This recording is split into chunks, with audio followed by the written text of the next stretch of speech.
There we go. Okay, now we got it working. Welcome everybody, and thank you all for joining in on our little adventure in what do you eat and take in part during training, but really during race day. In case you haven't noticed, we have a race coming up in 5 weeks, roughly, not quite. 4 and a third weeks, something like that, the Rose Bowl Half Marathon. We will have everyone benefits from a 2 week taper. And we will have, you guessed it, a 2 week taper for everybody. It's in our schedules right before the Rose Bowl Half Marathon, which really sets everybody up for an A race, meaning not a B race, but I mean an A race. And then we have a 2 week, 2.5 to 3 week taper. That was my cat running below me. To 2.5 to 3 week taper for the different groups before the LA Marathon. Obviously, we'll be up in a little more higher mileage. And oh, hi, hang on. My dog it's her birthday today. Here's Daisy. She wanted to jump up on my lap. Anyway, um, we will have a 2.5 to 3 week taper before the LA Marathon, which means that will also set us up with enough recovery time for an A race. So be prepared to be at your physical best, whether you want to use it or not, for those two upcoming races. One is not for another 3 months. The other is, a month from now, roughly a little over 4 weeks. At any rate, let's dive into what do you eat during a race and how can you possibly set yourself up for doing that in training? Because things are a little different now. We've already gone through a lot of aerobic low heart rate work, which we will continue. That's all where you build endurance from low heart rate work. I know I've said that a billion times. I apologize. But low heart rate builds endurance, the ability to go farther. And let's see, here we go. So I want to talk mostly about the evil carbohydrate and sugar. I know we hear a lot about sugar. Don't eat sugar, don't drink sugar. It's horrible, it's evil, don't do it. Um, 50% of what you eat, sugar included, um, goes into powering your brain. Your brain takes up a huge volume of food that you consume. And you need carbohydrate for brain function. But let's just forget that, okay? You need sugar. Carbohydrates break down into sugars. Sugar basically goes into all parts of your body for movement and thought and all sorts of things. So, before we get into a deep dive on that, let me just mention that the keto diet, which is really all about using very little carbohydrate, if any, and a lot of fat. So basically, your body turns fat into ketones, right? That's the ketogenic diet. Ketogenic diet. You use fat, you don't have much in the way of carbs, so you use a lot of fat and you turn it into ketones. Ketones can take the place of carbohydrate. Okay, that's the theory behind it. The problem is for us endurance athletes, is um, ketones don't turn into energy, which is energy. The resource that we actually use to fire as energy is adenosine triphosphate, ATP, right? And ketones don't, as a resource for ATP, don't turn into ATP quite as quickly as carbohydrates actually do. So if you're having a sedentary lifestyle, ketogenic diet might work for you. But if you're a bunch of runners or high intensity walkers or run walkers like we all are, you're never going to be able to train at your peak level of speed with a ketogenic diet. And that's the point I wanted to make. in a very long roundabout way because it's a lot of complicated stuff. But simply stated, you're never going to be able to train as fast as you possibly can on carbohydrate as you will with ketones or the ketogenic diet. We need carbs, okay? We need sugar, okay? And we're going to get more and more into that as this lecture progresses. But yes, we definitely want you to eat fruits and vegetables. Vegetables take down your pH balance, which we're going to be talking about later, where most food, like meat especially, is more higher pH, meaning acid, and we want to take down that acid level. Excuse me, it's the opposite. We want to raise up that pH level to alkalinity and lower, excuse me, and not have low pH, which is acid. Most foods are acid, which is lower pH. Pardon that. Anyway, so vegetables are actually higher pH, which means more alkaline.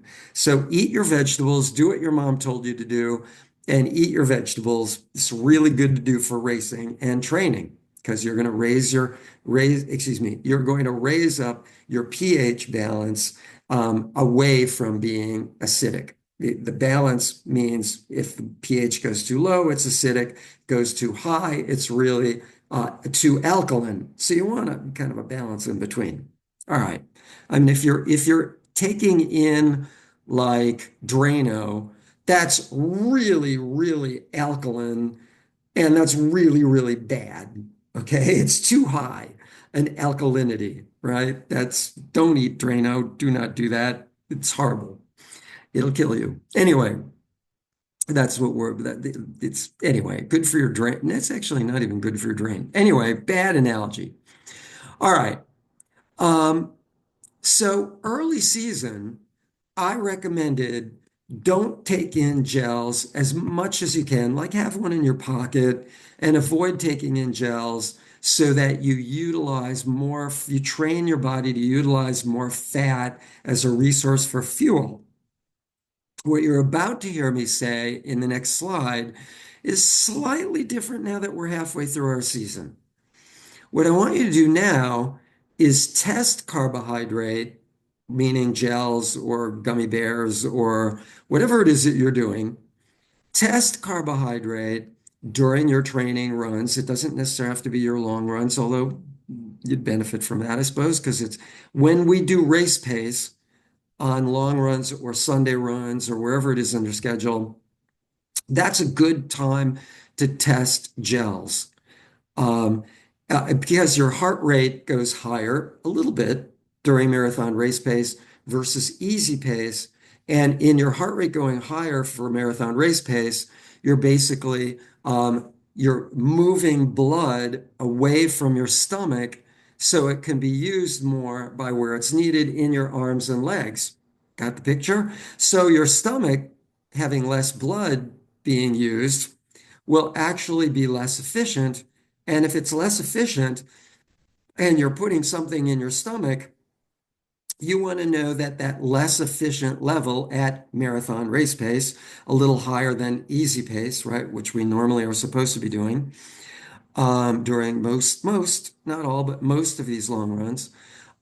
You want to know that that gel is not going to upset your stomach, even at lesser volumes of blood flow, because the blood is being diverted into your arms and legs. Okay, so test carbohydrate. Now, here's another thing.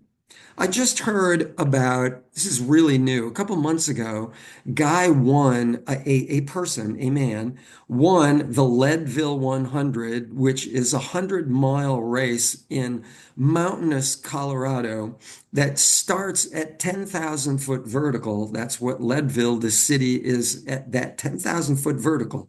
I've gotten out of my car and I thought I felt like a lead weight in this small town, one street, small town. They do this 100-mile race. And a couple months ago, he broke I want to say it was like a 19-year record of running this Leadville 100 from Leadville, Colorado. It starts and ends there. Um, by like like it was like 18 minutes or 19 minutes or some insane 16 minutes, some insane amount of time.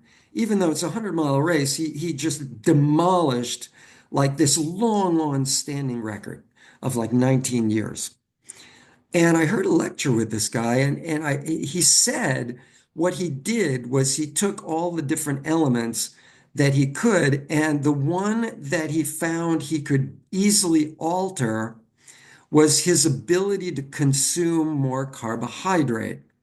Now, we're going to get into that in a moment, but keep that in mind as we start talking about trying to train your body to use more carbohydrate, more sugar during the race, during that point where your heart rate is a little higher at marathon race pace, where that blood is diverted away from your stomach.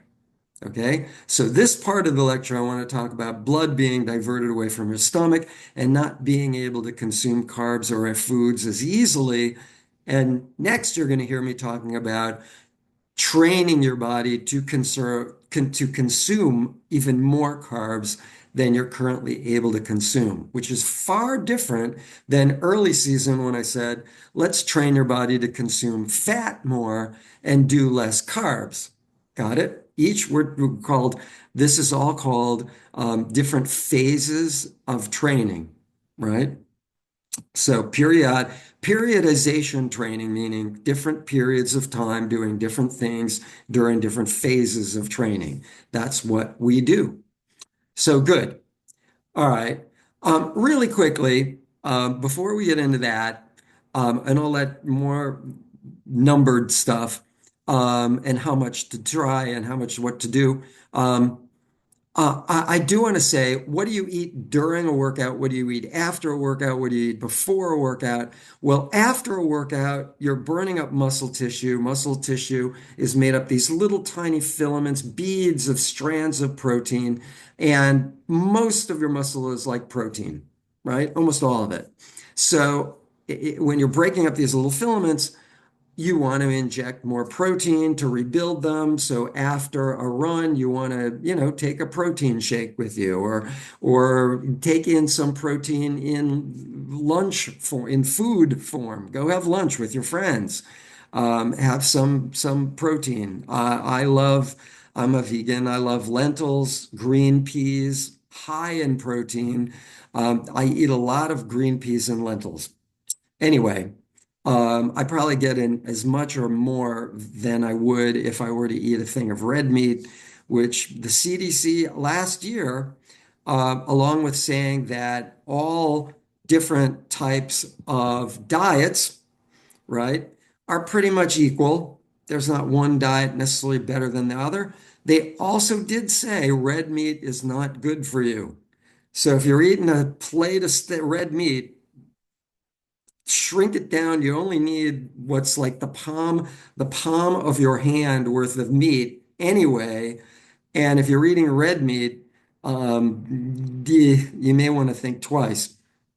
Okay, that has nothing to do with fake meat, but that's another story. Impossible burgers or whatever. So protein after. You also want carbohydrate after to replenish carbohydrate reserves. So you're a little more energized. You don't want to go overboard. You don't want to start, eating cake and cookies because that'll spike your insulin levels, which causes your energy to collapse. Like when you were a kid and ate a box of cookies and then suddenly you passed out on the couch because your energy dropped. So yeah, you don't want to eat cookies and cake and all that. But good, healthy carbs, fruit, great form of carbs. It has fiber in the fruit, which makes it different from other carbohydrate. The fiber enables your body to take it in more slowly and not attack your body and cause your energy levels to crash because your insulin levels are spiking. But anyway, enough of that. So let's get to the next slide before we have question and answer. So how much carbohydrate do you want during your race, which is coming up in a little over 4 weeks? And the answer is about 50 to 60 grams per hour. Now, keep in mind, goo is, depending on the flavor, is 22 or 23 grams of carbohydrate. So if you take in 1 gel an hour, wow, I'm taking 1 gel an hour. You're only getting half of that, actually less than half the 50 to 60 grams per hour. Got it? So, I mean, you do want to take in pretty much as you can. And the key to success for this guy at Leadville, Colorado, was he trained his body to take in more than 50, 60 grams per carbohydrate. I cannot explain to you exactly how he did that, except slowly consuming more in one day and then more in another day and more in another day. I'm not convinced this is a really healthy thing to do, to be truthful. I'm not necessarily recommending it. I'm only suggesting that this is what he did to really up his ability level to not only win this 100-mile race, but to just kill the former the former finish time, all around record finish time for that course, which is extreme. It's mountainous, not hilly. It's mountainous. Um, at any rate, so I'm not recommending you do that. But that's what he did to have a much faster time. He was saying he took in like 120 grams of carbohydrate per hour, 110, 120, which pretty much would make most of us throw up, right? Remember as a kid, you ate that box of cookies and you wanted to throw up, right? Until you digested a little more of it. And then you felt okay again, except you passed out because you spiked your insulin levels and all that sugar just went through your system and you like killed your energy. Um, well, when you're running, you do absorb carbohydrate, you do absorb sugar. Gels are just basically processed sugar. That's the first ingredient is maltodextrin, and maltodextrin is processed sugar. It's just fructose and glucose and sucrose, I think, which is at any rate sugar. It's all sugar. Um, but and it gets absorbed in your body pretty quickly because you're running, your body is absorbing carbohydrate and sugar pretty quickly. So now during our runs, and we can't give everybody, like 2 gels an hour at 300 people in Santa Monica, 120 in Burbank, and 120 excuse me, in Griffith Park, and 120 in Balboa Park. Um, we just run out of boxes and boxes of gels really pretty quickly. But, um, we will, I'm going to give out gels Saturday in Santa Monica, and they are planning on giving them out in Griffith Park, and then on Sunday at Balboa Park. Um, so do test out gels, and you may want to bring your own to see how many can you take in, during the course of a run. Does it benefit your energy levels throughout the course of a training run? Keep in mind your heart rate will be lower. You won't be using as many carbohydrate, but really during marathon race pace moments, we're not really going to have that much during this Saturday because two of the groups, the Santa Monica and Griffith Park group, are doing some pretty good solid hills, about 700-foot vertical climbs, total climbs for both groups. So this weekend may not be the best weekend to try it. The weekend after this, we're definitely going to have some marathon race pace on flat ground. That might be a really good time to try more gels. Bring a couple gels with you to test it out for 2 miles of marathon race pace. See how you do with it. Now, here's a little math. A 150-pound person, this is an average sized human being, man, woman, average size, right? Um, will consume about 100 calories per hour. A petite woman will consume, probably less than 100, maybe 90 an hour. A big football player, think 250-pound guy, will consume maybe as much as like 200 or more calories per hour. So it really depends. But the average sized human will consume about 100 calories per hour. Now, I forgot to write on this slide is the average human, 150 pound, give or take, whatever, will also consume per I'm sorry, this I wrote it wrong. It's not 100 calories per hour. It is 100 calories per mile. I just typed that in wrong. I apologize. 100 calories per mile. Now, if you're consuming 100 calories per mile, this slide is wrong. I'll have to change that. Um, and that same size person, that average size person can hold in like, we carbohydrate load the night before, the morning of, the night, 2 nights before that, right? Like Friday night, we have a big meal, then a good lunch, a lot of carbs, big breakfast 2 days before, a day before. It takes like 3 days to fully digest a meal, right? So 3 days before, what you're eating is you're going to be consuming in part on race day. So you don't want to stuff yourself the night before. That's a little nutty, but you do want to start taking in carbs at any rate, like tonight, tomorrow night for our workout on Saturday, or start tomorrow for our workout on Sunday. We're going 15, 16 miles, depending on the group finish time. 4 hours and faster going 16 miles, slower than 4 hour going 15 miles at this weekend. The average person can consume and hold within their body 2,000 calories. All right.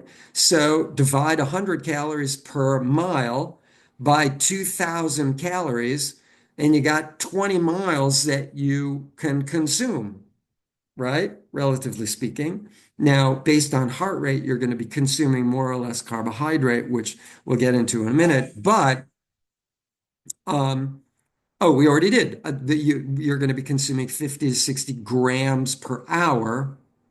And you're going to run out of gram. Oh, we will get into that in a minute. Hang on. Um, so so if you got 2,000 divided by 100, that's mile 20. So at mile 20, 21 of your marathon, you're going to start getting really, really hungry. Or what's going to happen, you may not feel hunger, but your body is going to start shutting down because you're running out of calories to consume for ATP, that fuel your body uses, right? Adenosine triphosphate, the fuel, right? And when do people start saying that they hit the wall? They can't suddenly, boom, they couldn't run anymore. They felt fine, no muscular problems, no soreness, no inflammation, no joint issues. They feel fine, and suddenly they just couldn't run anymore. Where is that point? You hit the wall, mile 20, 21. Get the picture. You run out of calories, mile 20, 21. The average human, get the idea. So you obviously need to take in calories, and you need to take in more calories in the form of carbohydrate because you're using them up really quick. More calories in the form of carbohydrate than you do in fat. Why? Well, every human being retains a lot of fat, in part as a backup for fuel. You don't ever want to run out of fuel for your body, or your heart stops. I mean, you don't want your heart to stop. Got the picture? So your body, your subconscious brain that monitors all of these things will basically shut you down and force you to use fat reserves that you store a lot of. I don't care how skinny you are. We all store a lot of fat to maintain so that we don't run out of fuel. So when you hit the wall, your brain is basically shutting you down, saying you're running low on carbs, and we're now going to force you to use fat only, which you have an abundant reservoir of. You're safe, you're good, you can't kill yourself. Got it? So we need to take in more carbs to restore carbohydrate levels, meaning, carbohydrates becomes blood sugar or also called blood glucose. blood glucose, blood sugar, becomes glycogen. Glycogen resides in your muscle in this little white honey-like substance that you can see on a microscope. It's what makes meat taste good. I apologize for being a vegan. I don't eat meat. Anyway, it's why we put honey on ham. It's just more of the same flavor, right? I really. Um, that is actually a good analogy. Um, so, how many carbs? Well, we already said try and take in as many as you possibly can stomach and test how many you can stomach. Maybe as much as 50 to 60 grams per hour. That would be a good normal amount for an average human being. 50 to 60 grams per hour. We've already said that. Beyond that, beyond like 66 grams per carbohydrate, you're probably going to start feeling nauseous. You may want to test the waters a little bit, even during your marathon race pace runs on Sundays or midweek, and see what you can consume, even above 60 grams. Because if you can do better than 60 grams, like this guy in Leadville doing 120, which I'm not recommending, I think you'll all be throwing up all over the place. But if you can do more, then whammo, you can go farther. Got it? And you can go farther at higher heart rate, which I'm going to show you in the next slide really, really quick because we're running out of time. Now, what are the best forms of carbohydrate to take in? Well, if you're good with gels like goo, I highly recommend it. Goo is great.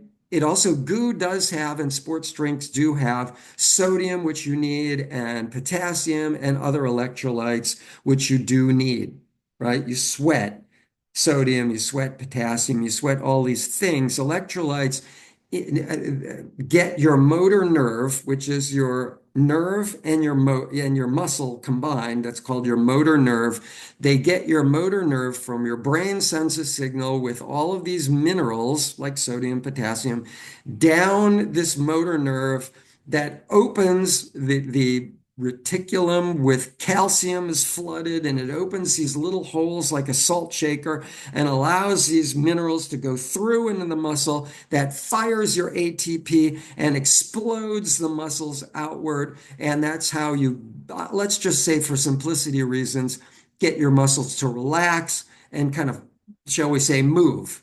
That's how you get movement. Um, so you do need minerals, which we'll talk about in another lecture. I will recommend for carbs baby food because it does have some fiber in it, but it's worthy of testing because some people can't do fiber during running. Or remember that blood is diverted away from your stomach. You can't do certain things as well. We're all very, very different. I love baby food. It works for me great. I feel more energy from real food. It dissolves in my system slower. So I feel it longer. I feel gels kind of jump my energy levels a little bit, like eating a cookie, which is kind of what they are. Um, but that works for me.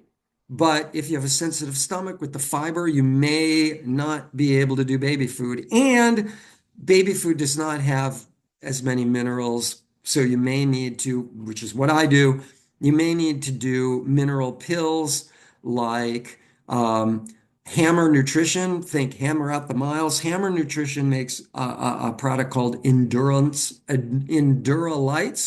meaning endurance, and electrolytes. Enduralites, they're just pills. You pop them in your mouth, clear capsules with white powder inside, a lot of sodium.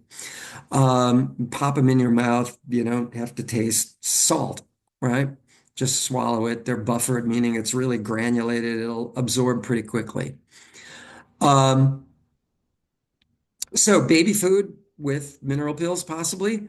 Now let me explain Morton gels. I heard a lot from like every speaker on this 4-day series of lectures that I was just on recently, from some of the top coaches in the United States, college and pro athletic coaches.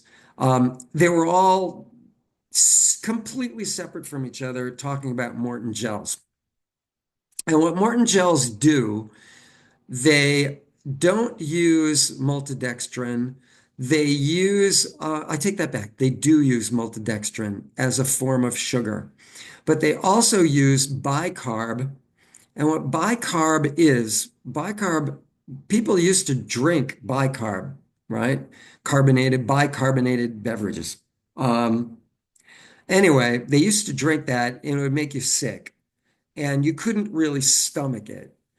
But Morton Gels has a way of buffering, of making bicarb digestible, right? By bypassing the stomach. So you actually don't activate the bicarb until your large and small intestines. So it won't make you sick, which is a huge scientific breakthrough in gels, right? If you can take in bicarb, which buffers lactate, meaning it helps to remove some of the lactate, right? Lessen the volume of lactate, and it also restores blood pH levels. Remember, you don't want your alkaline too high, your pH too high, which is serious alkaline. You don't want your pH too low, which is serious acid, right? It will normalize your blood pH balance, not too high, not too low, right? It'll help that. So bicarb is actually a really good thing, except in the past it would make you sick. But if with the Morton gel, they figured out this way to bypass your stomach so it won't become activated until your intestines, right? So great thing. Worthy of testing. It is more expensive because it's this brand new thing, it is worthy of testing, but that's why it works. That's what it's all about. You may hear more, oh, you got to try Morton gels. And if you're ever wondering why, that's why. I heard several lectures on this product. All college and pro athletes are moving toward Morton gels. Morton is like sending all their people out to the top college coaches and top pro coaches in the United States right now. I know this for a fact. Um, so here's another bit of, and then I'm done. Here's another, oh, I have one more slide really quick. Here's a bit of math to do before your half marathon and then again before your marathon. If you have about the average person has about 80 minutes of carbohydrate before you hit the wall at a level of which, let me show you my next slide, at a level of which, whoops, hang on, at a level of which you are above your anaerobic, you're a little, excuse me, you're a little above your aerobic threshold. You're right in here at marathon race pace, or even a little higher, you have less than 80 minutes to go, right? So if you have about 80, 90 minutes to go, call it 80 to play it safe, at a higher, slightly higher level than where you would be at easy pace, or even the high end would be marathon race pace, kind of right in here. A little above that, and you will, as you go progress throughout your marathon, your heart rate gets higher and higher and higher and higher and higher and higher due to dehydration and fatigue. Until you're using more and more and more and more carbohydrate. This is actually a blood lactate test. I've just threw in aerobic versus anaerobic. It's easy to kind of see it on with heart rate going up and up and up on this graph. So if you know you have about 80 to 90 minutes of glycogen, once you get higher and higher and higher into your race, if you can maintain a low heart rate, a low heart rate for 80 minutes or so, right? Then you'll take in carbohydrate in some form that we've already discussed during that 80 minutes early on in your race, however long your race is. And excuse me, if you can take in carbohydrate until that 80-minute window to go, and I'll explain that in a second. Take in carbs, keep your heart rate lower so you're not consuming too many carbohydrates, right? Don't jump into that 80-minute to go window where you're out of carbohydrate. early in the race because you'll hit the wall, right? Do it later in the race. Where would it be later in the race? Let me explain. If you can maintain that to a point and you still feel good and you feel like your body has maintained carbs and you're feeling energized, calculate where you are in your race before you get in your race. Where will you be with 80 minutes to go to the finish line, right? So here's the math.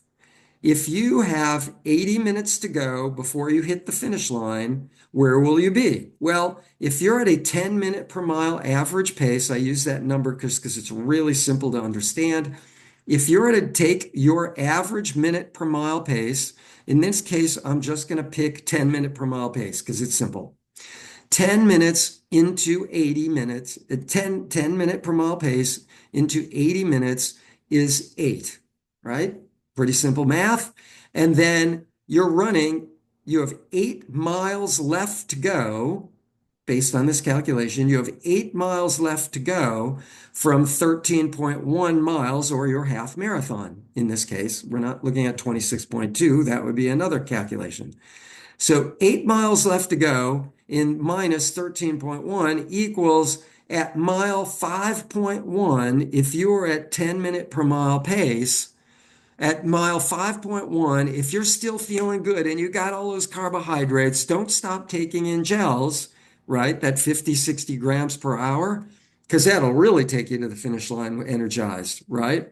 And you'll be able to kick up your speed crossing the finish line, right? That's the point where you can say, bye bye. I love you guys in my pace group. I'm on the course. I'm going for it. Now, don't speed up and don't go crazy. Just a little bit faster and slowly pull ahead of your group if you're feeling good. That's the point in the half marathon. You can do it. Now, with 8 miles left to go, if you're a 10-minute per mile pace person with 26.2 miles in a marathon, that would actually be mile 18.2. So if you're a 10-minute per mile pace, average pace person, and your group was the 10-minute per mile pace, we don't actually have an exact 10-minute per mile pace group. We don't. Anyway, but we use that as a reference. At mile 18.2, that would be your breakaway point on the marathon. Okay. 4 hours is 9:09 minute per mile pace. That would be a 2 hour half marathon or a 4 hour marathon, 9:09. And well, 9:30 pace would actually be 4:10.